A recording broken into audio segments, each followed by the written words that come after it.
Hey y'all, this is a quick energy update. So if you specifically have been seeing the numbers 212, 123, 369, or 234, this message might be for you. So you're really being pushed to fully open up your spiritual sight, to surrender to the full initiation of the Spirit, no longer struggling against where the Spirit's leading you, guiding you, what Spirit's trying to tell you. When you open up your spiritual sight, you begin to understand the power that the attention and direction, focus of your mind truly has, because everything you pay attention to, whether that's a thought, imagination,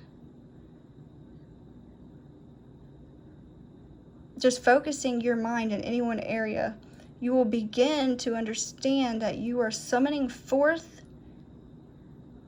those very experiences you're paying attention to into your reality. So if you think of your mind as like a whole universe that's creating a physical reality around you, opening up your spiritual sight, you begin to see instant synchronicities and signs every time you randomly think about something or research something, imagine something, direct your focus in any direction. You almost get instant feedback in the form of signs and synchronicities.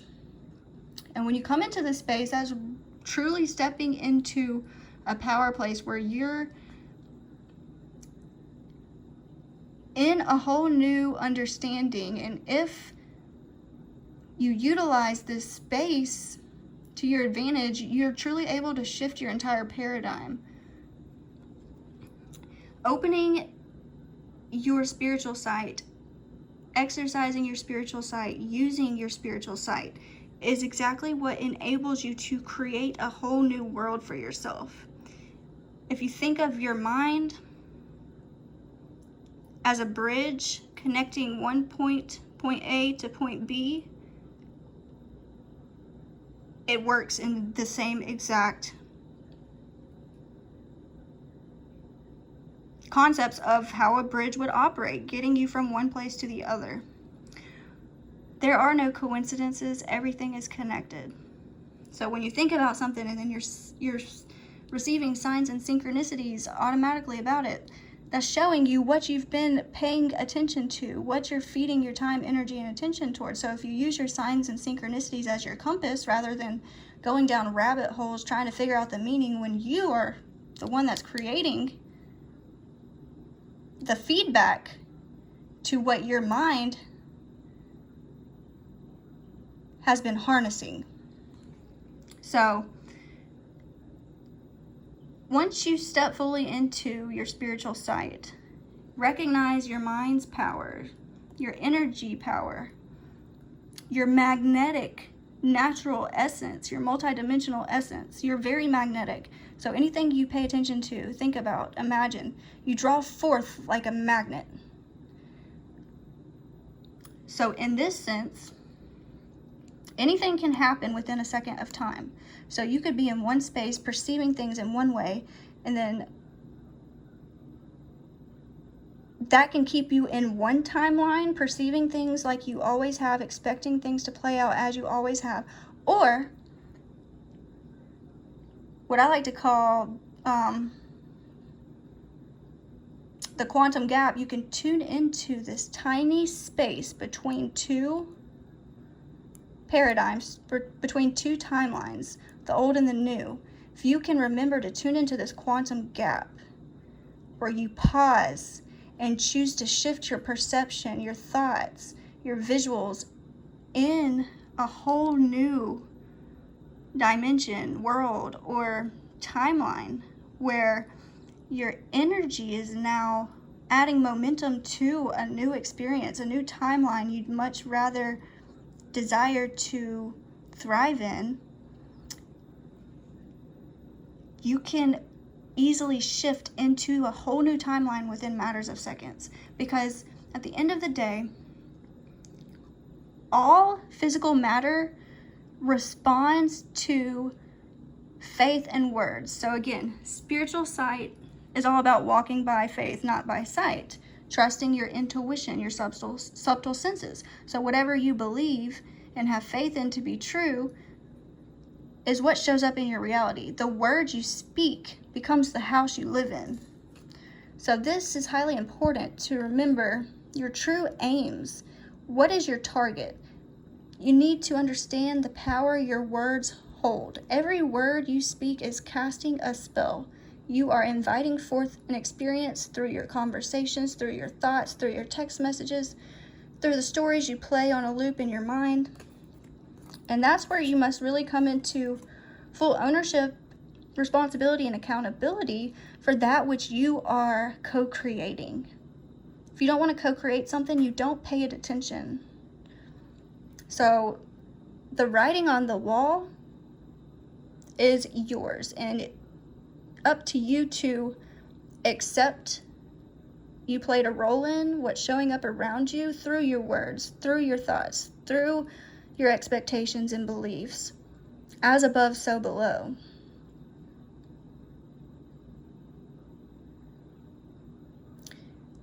Okay. So the key here is, again, to tap into that quantum gap, time between moments, time between two paradigms, two realities. If you can remember to stop where you are and shift your energy and perspective in a whole new direction, that's what enables you to shift your paradigm, to find yourself in a new timeline, a whole new space than you were previously in resonance with.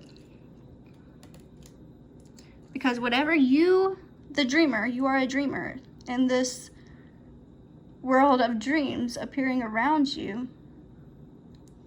Whatever you dream about, as in daydream, think about, I sound like a broken record here. Same concepts. Your dreams begin to appear on screen. It's a reflection of that which you have chose to channel into creation. So in this sense, all the world is truly your stage, and the world shapeshifts according to your level of consciousness, your perception, your expectations, and you can easily change the scenery, the experiences that you're having by shifting your inner dream world, by changing within how you perceive things, what you expect, what you believe, what you're creating, what you're buying with your time, energy, attention, and focus. In that manner, you're able to shift the outward dream because you're weaving new creations, magnetizing in new experiences and timelines straight to you for you to now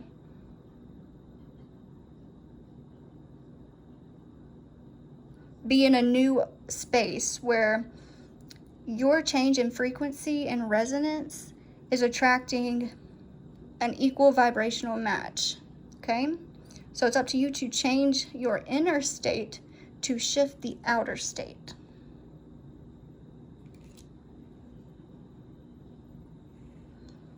So a question to ask yourself at this time is, what pattern or repetition is coming up in order for me to choose to change the game for myself? Where am I at a crossroads where I can choose to continue to think the same way, look at things the same way, expect the same things, believe the same things? Or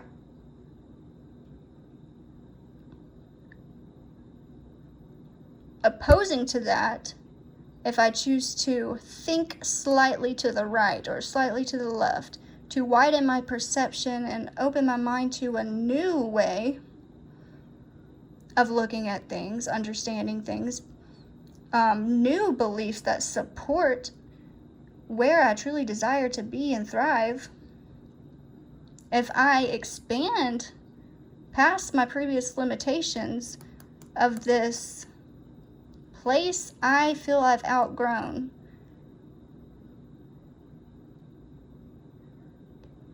and raise the bar on my expectations in this direction, which way do I truly want to go? Because it's up to me and only me to make this choice. I can either stay where I've always been, stay right where I'm at, or I can evolve and level up. But no one can make this choice for me. Nobody can feed new creations into my reality except for me and what I choose to accept and invite in for myself to experience. So what is it I truly want to experience? Because I can't have one foot in and one foot in and one foot out. So one foot in the old and one foot in the new. You can't take both timelines with you. One has to be sacrificed. So is this greater space that has an opportunity for you to experience so much better, to experience that which you truly deserve and desire to have as an experience, worth sacrificing? Or is everything you're sick of and feel you have outgrown and no longer resonates, is that worth sacrificing? Choose wisely, because at the end of the day, the choice is yours.